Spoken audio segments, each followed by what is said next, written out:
Hey everybody, it's that time again. Time for some spooky stories. So I'm going to read some more from Tales for the Midnight Hour by J.B. Stamper. I hope you enjoy them and happy birthday, Amy. Phobia. Many people have a phobia, an unnatural fear they can't control. But Ellen's phobia bordered on the fringe of madness. She would go into hysteria even at the sight of a small field mouse. Perhaps she had a right to be afraid after what happened that night. It was twilight when Ellen left the small restaurant where she had eaten dinner alone. The restaurant stood on one side of the large city park, and because it was a warm summer night, Ellen decided to walk through the park to her apartment on the other side. She started down a path overhung by leafy trees. It was surprisingly dark on the path, dark enough to make Ellen feel uneasy. She quickened her pace, thinking she should get to the other side of the park as soon as possible. She had heard stories about unpleasant things that happened to people in the park at night. Then, coming out of the shaded path into an open area, she saw the sky was still lit.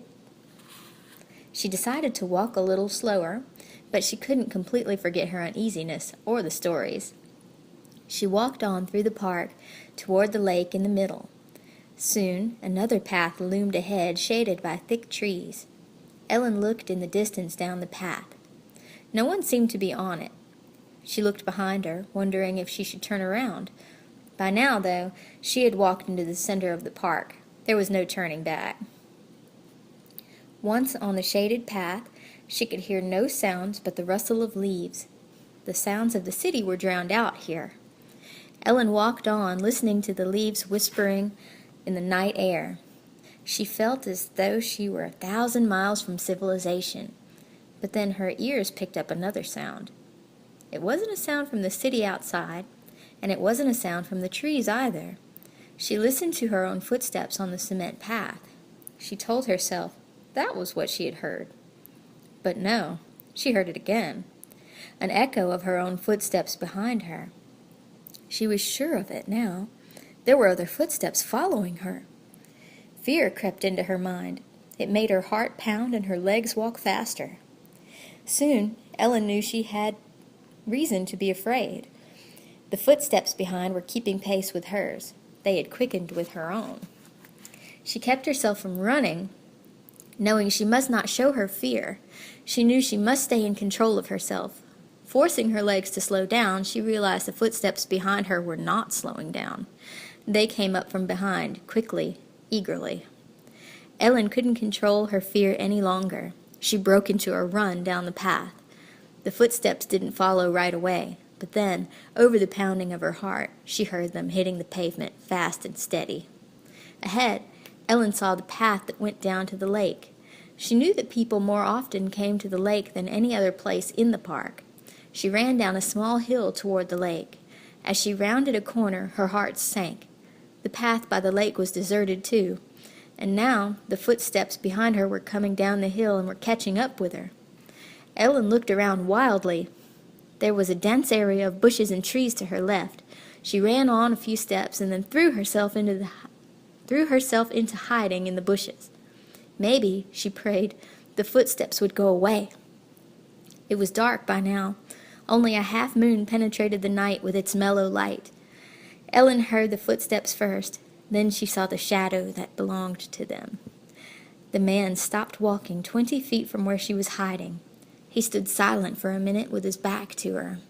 Then he walked down over to a bench at the lake's edge. He sat down on it. In the bushes, Ellen sat, sweating. She wondered why she had ever stopped running. Nothing could be worse than this. The man must know she was hiding. Was he going to wait it out until she couldn't stand to hide any longer? Then Ellen thought of a chance. Others might walk along the path. She would jump out of the bushes then and walk with them out of the park. She looked over at the man on the bench again. He sat calmly looking out at the lake. Something caught her eye. There was a small shadow moving along the water's edge. It stopped. Silhouetted against the sky, Ellen could see the head of a large rat. She started to get up off the ground. That was always her reaction to mice, to stand on a chair, to get up off the floor in any way possible. But now she couldn't get up, and she couldn't let loose the scream choking in her throat. As in a bad nightmare, 3 more rats joined the one by the lake. Ellen could see their fat shadows and their ugly rodent heads in the moonlight, and she could hear the clatter of their paws on the cement path. She wanted to scream, she wanted to run, but the bigger shadow on the bench scared her more. He sat still on the bench, the rats not more than 5 feet away from him. He must see them, Ellen thought. What kind of a man is he? She switched her eyes back to the rats. They hypnotized her with loathing fear. She heard a rustle in the bushes, not more than 2 feet from her. She had to gag her mouth with her sweater to keep from screaming.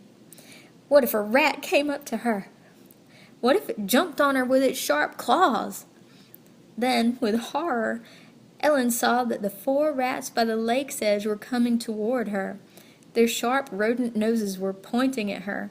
Their long tails were switching back and forth. Ellen screamed. She saw the shadow on the bench stand up. It started to come at her toward the bushes. She struggled to her feet. As she took a step backwards, her foot fell into a deep hole. It was a rat's nest. Dozens of baby rats squealed in panic and crawled out of the hole around her foot. Ugh. They were everywhere, scuttling away in desperation. Ellen jerked her foot out of the hole. As she stepped back again, her foot landed on the soft body of a baby rat. It squealed in agony, and Ellen screamed and screamed again. Then Ellen saw the shadow of the man moving closer and closer to her. She struggled to get out of the bushes, although her knees were weak with fear. Finally, she pushed her way through the thick branches and stepped onto the path going back up the hill. The man had seen her. He came nearer. There, in the pale moonlight, Ellen saw his face. Her body was filled with revulsion. It was the face of a huge rat, its whiskers twitching. Ellen ran. Terror, mindless terror, carried her down the path out of the park. She did not hear footsteps following behind her. All she heard was the high, unnatural squeal of rats. Ellen ran on until she escaped, finally, from the park. But the rat, she never really escaped him. He's still there, in her mind. The train through Transylvania. The train jerked to a halt in the foothills of Transylvania. Inside one of the small compartments, Stephanie Archer looked nervously out the window. "I wonder what's the matter?" she asked. Her mother and brother, sitting across from her, both shrugged their shoulders. "I'm glad it's still daylight," Stephanie said, looking out at the dense green forest around them. "Scared of vampires?" her brother asked. "Oh, sure," Stephanie answered sarcastically. "Well then, you won't mind if I read to you from Dracula, will you? I thought it was fitting, us riding through Transylvania." Mrs. Archer sighed. "Really, Robert?" Then the slow grinding of the wheels against the train track began again. Soon the train had picked up to its normal speed. Stephanie settled back against the old velvet seat and relaxed. Robert pulled a battered copy of Bram Stoker's Dracula from his knapsack. Mrs. Archer went on reading her novel. The 3 of them had the compartment which could sit 6 all to themselves. Robert began to read aloud from Dracula. There lay the Count, but looking as if his youth had been half renewed, for the white hair and mustache were changed to dark iron gray. The cheeks were fuller, and the white skin seemed ruby red underneath. The mouth was redder than ever, for on the lips were gouts of fresh blood which trickled from the corners of the mouth and ran over the chin and neck. "Oh, stop it, Robert," Stephanie interrupted. "I was just trying to set the mood for our journey," Robert protested. "Here we are in the heart of vampire country. We might as well enjoy it." "Robert, stop reading aloud if it bothers Stephanie," Mrs. Archer insisted. "We'll be meeting your father in Bucharest tomorrow. Thank goodness. Then I'm turning both of you over to him." Robert picked up Dracula again and started to read silently. Stephanie gazed out the window. The train was climbing out of a valley into the mountains. "Listen to this," Robert exclaimed and started to read aloud again. It seemed as if the whole awful creature were simply gorged with blood. He lay like a filthy leech. "Mother, make him stop it!" I'll stop," Robert said hastily. "I just didn't know you were so sensitive, Stephanie." Just then the train came to another halt. All three of them looked out to see where they were. A station sign read Mahadia. "Quite a few people are getting on," Robert said, craning his neck out the window. "I hope no one comes in here," Stephanie said. But a minute later they heard footsteps in the corridor, and the door to their compartment slid open. A short, well-dressed, elderly man stuck his head inside. "May I join you? I'm afraid the other compartments are full." "Of course," Mrs. Archer said. "Please come in." The elderly man sat down by the door beside Stephanie. "My name is Dr. Maurer. You are Americans, are you not?" "Yes, that's right. I'm Mrs. Rita Archer. This is my daughter Stephanie and my son Robert." The old man beamed a smile at everyone. "Very happy to meet you." The train jerked forward and then began to pull out of the station. "Where do you—" Mrs. Archer began to say to the doctor, but she stopped as the compartment door slid open again. A tall, middle-aged man walked into the compartment. He didn't say a word. Without hesitation, he walked to the window and sat down on the other side of Stephanie. Stephanie glanced at the new man sitting beside her. She saw his black hair, white skin, and red lips. They were red, those lips, ruby red. Stephanie looked over to Robert. Robert met her gaze and raised his eyebrows. The second stranger's presence invaded the entire compartment. No one seemed to know what to say. Stephanie moved over on the seat closer to the old doctor. It had suddenly seemed to her that the dark stranger's body was cold, unnaturally cold. She started to shiver and couldn't stop. "Robert, could you get me a sweater?" "Oh, sure, Steph." Robert stood up to get a sweater from the overhead rack. As he did, the copy of Dracula fell from his lap onto the floor at the stranger's feet. Robert stooped to pick it up, but the stranger already had it in his bony hand. He gave it back to Robert. There was a smirk on his face, and his hard black eyes looked deep into Robert's. Robert sat down again, forgetting about the sweater. Mrs. Archer handed over her sweater to Stephanie. Then she said to the doctor, "It's always nice to have a doctor around." The old doctor smiled kindly. Everyone settled back into an awkward silence. The strange man sat perfectly still beside Stephanie. As the light began to fade in the sky, his white face took on a greater contrast to his black hair and black suit. Stephanie cast quick glances at him as she pretended to stare intently out the window. She couldn't get the words from Dracula out of her mind. This man was so strange, and they were in Transylvania. "Robert," Mrs. Archer said softly, "could you switch on the light, please? It's getting difficult to read." As Robert reached up to flick on the light switch, the doctor reached over and touched his arm. "Please, Mrs. Archer, wait a few more minutes with the light, if you don't mind. As a frequent traveler of these parts, I can recommend watching the countryside now. It's twilight, near sunset. The sky will be full of beautiful colors in the next half hour. You really shouldn't miss it." "Of course, Doctor," Mrs. Archer agreed. Stephanie leaned her head against the seat back. If only she could enjoy the countryside, she thought, but with that man so close to her. The train took a sharp turn and everyone was thrown to the right.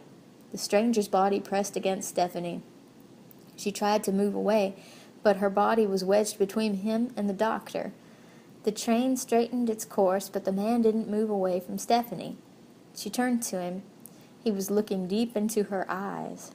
Just as she felt herself about to scream, he moved away from her. The train was pulling to a slow stop at a small village called Obeah. Suddenly, unbelievably, the dark stranger got up and left the compartment as quickly as he had entered it. They watched him as he stepped onto the station platform and walked toward a young woman who was waiting there. As the train drew away from the station, they could see the two kissing. Robert and Stephanie looked at each other and then started to laugh hysterically. Mrs. Archer smiled as she rearranged her things on the seat. The old doctor continued to smile at everyone. "You two are ridiculous," Mrs. Archer said to Stephanie and Robert. "Stop giggling." Then she laughed to herself.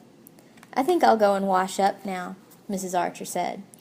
She stood up and turned around to reach for her bag on the overhead rack. After she got it down, she stopped to check her face in the mirror. In the reflection behind her own face, she saw Stephanie sitting alone on the opposite seat.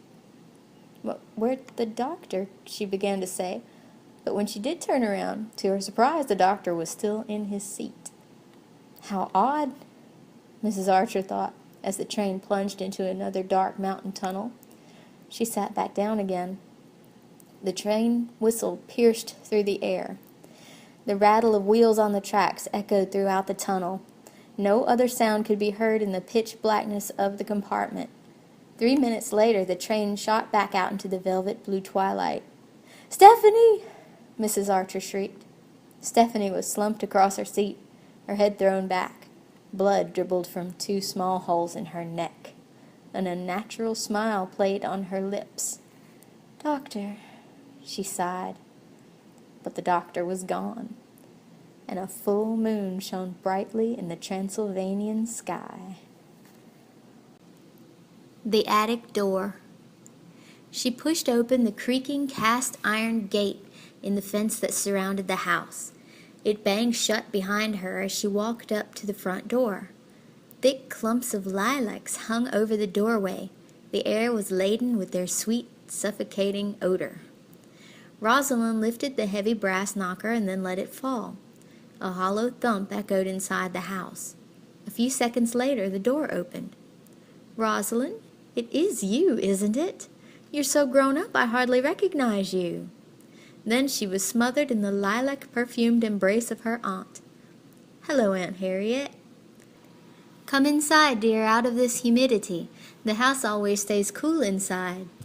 Rosalind followed her aunt into a large, dark hallway that was as cool as an underground cave.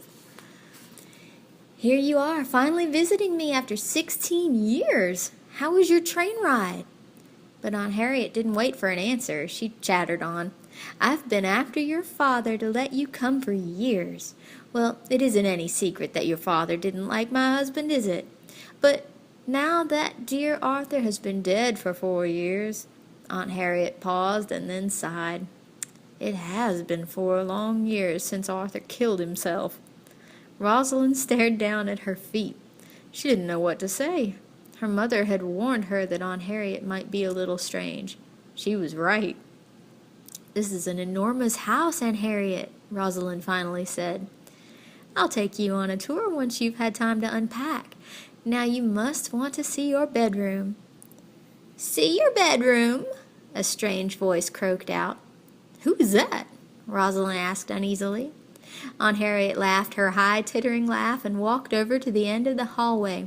She pulled off a green velvet cover, revealing a large parrot in a cage. "That was Polly, wasn't it, Polly?" Aunt Harriet made bird noises to the parrot. Rosalind didn't go over to the bird cage. She hated parrots. "Aunt Harriet, I think I'll go to my room now. If you could show me where it is?" "Of course, Rosalind. I'll be right back, Polly." Aunt Harriet led the way up the curved flight of stairs leading to the second floor. She walked down to the room at the end of the hall. "Here's your room, Rosalind. I hope you like it. It used to be my sitting room when I was first married." Rosalind peeked inside.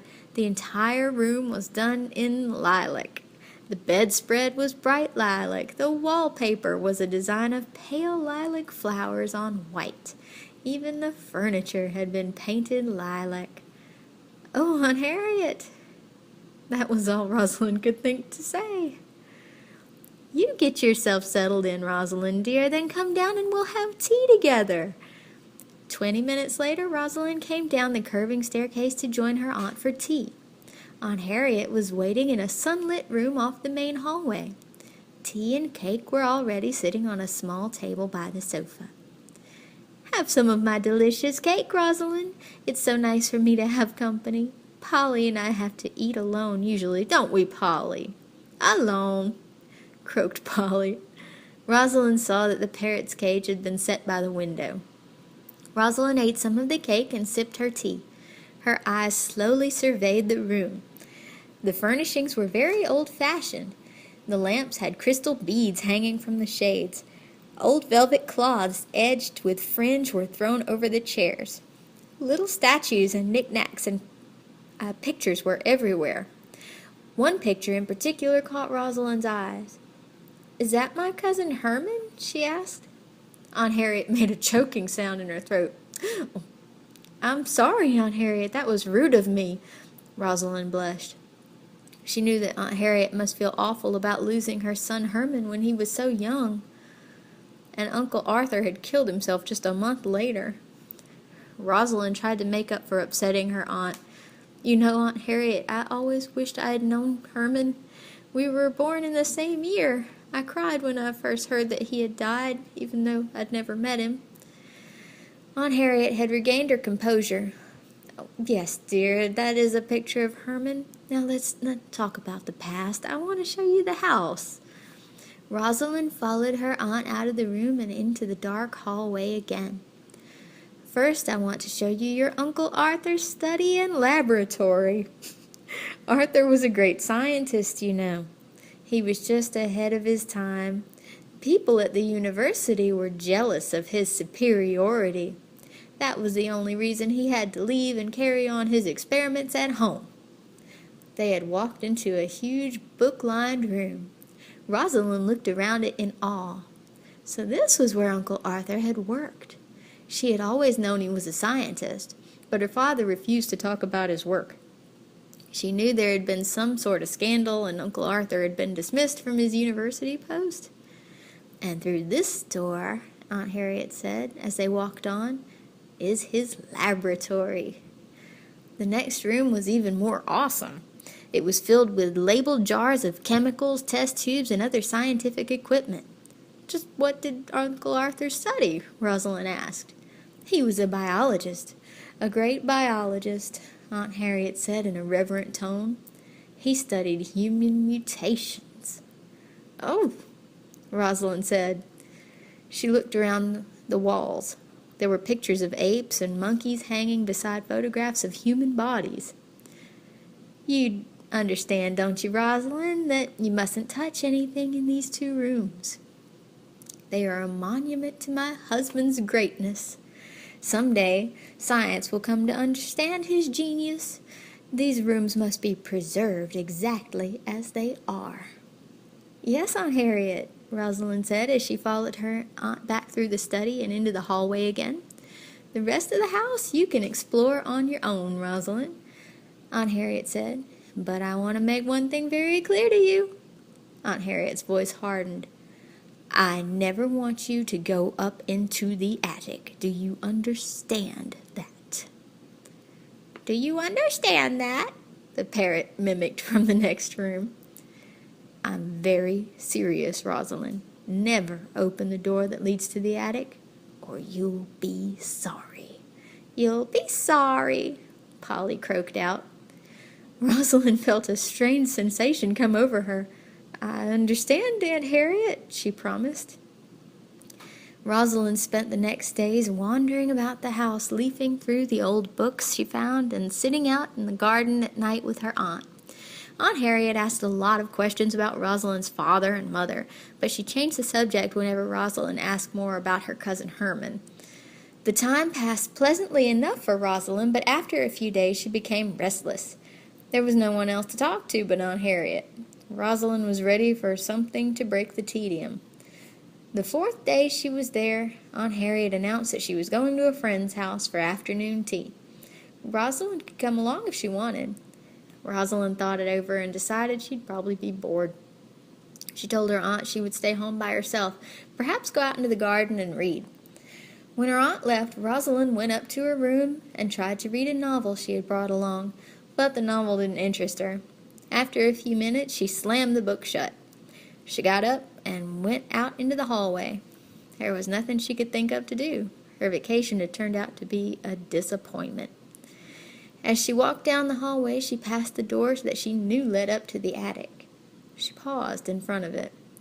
Aunt Harriet had acted very strangely about her going up into the attic. Rosalind wondered what could be up there. Probably a lot of old clothes that Aunt Harriet didn't want her to get into. Or maybe there were other family photographs that her aunt didn't want her to have to talk about. Rosalind put her hand on the doorknob. To her surprise, it turned. But then she took her hand away. Aunt Harriet had warned her, almost threatened her, not to go up there. She started to walk away, but her curiosity about the attic made her stop. Aunt Harriet was a little crazy. There was probably no reason in the world why she shouldn't go up into the attic. Making up her mind, Rosalind put her hand on the doorknob again and turned it. As she pushed the door open, it stuck for a moment, but then swung open. A short flight of stairs led up to the attic. Rosalind walked up them slowly. As her eyes reached the level of the attic floor, she saw something that brought her to a dead halt. She stared at the thing. The half-human, half-animal thing staring back at her. Then she let out an awful scream and scrambled back down the attic stairs. Rosalind felt sick. She couldn't believe what she had just seen. It didn't make any sense. It was some monstrous living thing, such as she had never before seen. She pushed open the attic door and ran down the stairway. Then she heard what she had feared. Steps were coming down the attic stairs behind her, steps of that thing. For a moment, Rosalind's knees gave out. She tried to run away as she saw the thing come out into the hallway landing, but she couldn't. The awful creature came nearer her. It reached out a fur-covered arm. Rosalind ran. She ran down the steps, nearly falling. The thing came after her. She could hear it making short, snorting sounds as it breathed. Rosalind ran into the living room. Then she realized in a second that there was no way out of the room. She dashed for the door again, just barely missing the thing's outstretched arm. She ran down the hallway to the kitchen. The thing lumbered after her. She tried to get its face out of her mind. It was the face, the strangely human face, that bothered her the most. She ran through the kitchen to the back door to the garden. Too late, she realized the garden was also a dead end. Rosalind pressed her back up against the stone garden wall. The thing came out of the back door and shuffled toward her. She saw its ugly face spread wide in a smile. She screamed and darted to one side. Again, she just escaped its outstretched arm. But now it was close behind her. Rosalind ran through the kitchen and into the hallway, but she didn't make it to the front door. She stumbled and fell. The thing came up and stood over Rosalind. It reached its furry arm down to her and tapped her on the head. "Tag, you're it," it said in a human voice. "Tag, you're it," the parrot croaked from its cage. Rosalind fainted. When she came to, the thing's face was still hovering over her, but beside it was Aunt Harriet's face. "Rosalind, you naughty girl! What did I tell you about going into the attic? I said you would be sorry." Aunt Harriet was shaking her finger at Rosalind. "You've got poor Herman all nervous now." "Poor Herman," the parrot repeated. "Yes, poor Herman," Aunt Harriet said, stroking her son's head. "He has never been the same since Arthur's last experiment." Then Aunt Harriet looked down at Rosalind again. "You do realize, Rosalind, that we can't let you go now. Not now that you know our secret. I'll call your parents and tell them that you never arrived, and we can arrange a nice room for her in the attic, can't we, Herman?" Rosalind looked up into her mad aunt's face. Then she looked at her cousin. An eager grin was spread across Herman's ugly face. "You'll be very happy with us, Rosalind," Aunt Harriet said. "Very happy," the parrot croaked. Rosalind screamed, and then she fainted away again. Herman picked up her limp body and started carrying it up the staircase to the attic door. The Tunnel of Terror. In the late summer, just before school started, Ellen always went to the Ohio State Fair with her friends. This year, she set off for the state capital early one hot summer morning with her friends Jane and Diane. They laughed and talked all the way to Columbus on the 2-hour trip. Arriving at the fair, they joined the crowd of people circling the dusty midway lined with food stands, rides, and other amusements. By late afternoon, the three of them were tired and a little bored. They had seen nothing new from last year. Still, they decided to walk around the midway just one more time. They passed the ice cream and hot dog and waffle stands. They looked over at the Ferris wheel, the Wild Mouse, and all the other rides again. They walked by the freak show advertisements featuring the fat lady with the Siamese twins and the man with a rubber mouth. They passed a small passageway that they hadn't noticed before. Ellen suggested they follow it and see what was at the end. The passage twisted around behind some canvas tents until it ended at a huge sign advertising something called the Tunnel of Terror. The sign showed a small boat traveling along a dark canal. Along one side of the canal was a scene with wax figures showing someone being guillotined in the French Revolution. "Creepy," Jane said. "I wouldn't go in there." Ellen wasn't sure what put the idea into her head, but suddenly she wanted to ride through the Tunnel of Terror. Maybe it was that the tunnel looked so cool and she was weary of the searing heat in the midway. Or maybe it was that she was looking for something new in her life, maybe some new experience that would be strange and different. "Anybody dare me to go in?" she asked. "Are you crazy?" Diane said. "I dare you," Jane said. "All right, I'll go," Ellen announced bravely. "I suppose you two are afraid." "We'll pay your way, right, Diane?" Jane said. "But wild horses couldn't drag me in there." The three walked up to the ticket booth. A grizzled old man sat in it, cleaning his fingernails with a penknife.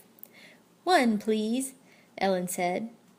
"You're going in alone, are you?" the old man asked, staring at her through his bushy eyebrows. "I'm not afraid," Ellen said. "Where do I catch the boat?" The old man motioned her behind the ticket booth. As she went around, Diane and Jane started to follow. "Nope," the old man said. "You can't go any further. You didn't buy tickets." Ellen tried to sound cheerful as she yelled goodbye to her friends, but the boat was old and creaking, and she shivered as she slipped into the moldy leather seat. The old man pulled a wooden handle beside the canal that started a gear in motion. Ellen was startled by the noise and turned around to look at him. His mouth was set in a wide grin that showed his dirty, decaying teeth. Then suddenly she saw nothing. The boat had glided into pitch-black darkness. In the dark, Ellen noticed that her sense of hearing had become very keen. There was the creaking drag of the boat along the canal. There was the slobbering lap of the water against the sides of the boat. Then there was a shriek that made her heart jump in her throat. A second after the shriek, a spotlight flashed on. 2 feet in front of the boat was a man stretched out on a torture rack, his arms tearing from their sockets. Ellen could see the red blood oozing from his skin. She closed her eyes and buried her face in her hands. How much longer would this last? The boat jerked around a sharp turn. Then the shriek Ellen heard was her own. A slimy mass had just passed over her face. She crouched down in the boat, feeling sick to her stomach. If she could stay like this until the trip was over, maybe she could stand it. Why did she ever want to come in here? She asked herself. She would give anything to be out in the bright sunlight with her friends. Then there was a rumbling sound in front of her. Then Ellen heard the sharp hit of metal against wood. She peeked from behind her hands. It was the guillotine scene. A bloody head rolled from the victim's neck into a bucket next to the guillotine's sharp blade. She braced herself for the next scene as the boat took another sickening, sharp turn. She felt something wet, something furry slip around her shoulders.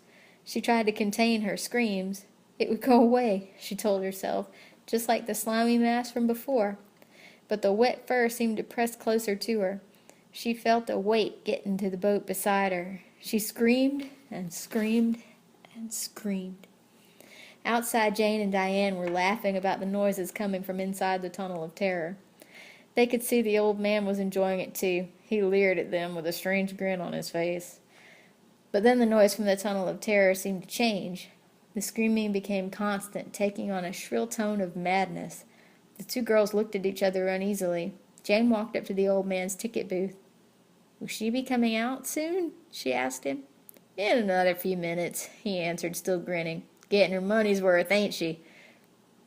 Jane walked back to where Diane stood at the end of the canal. "I don't like it. I wish she would just come out."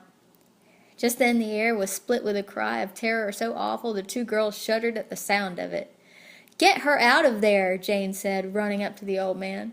"Nothing I can do," he said. The screaming went on in the tunnel. It was hysterical now. Then a louder sound pierced the air. An announcement was being made over the intercom of the fairgrounds. "Ladies and gentlemen, it is important that you stay calm and don't panic. A gorilla has escaped from the zoo. Please find a safe place to wait until it's been recaptured. Don't go anywhere alone. Let me repeat again, don't panic." But the announcement came too late for Ellen. Her friends watched as she glided out of the tunnel, the gorilla sitting on the seat beside her. They got Ellen out of the boat, and miraculously she was unharmed. Except for her mind, that is. They had to take her to the state hospital in Pleasant Valley immediately. That last one was for Harambe. Thanks you all for listening. I hope you've enjoyed.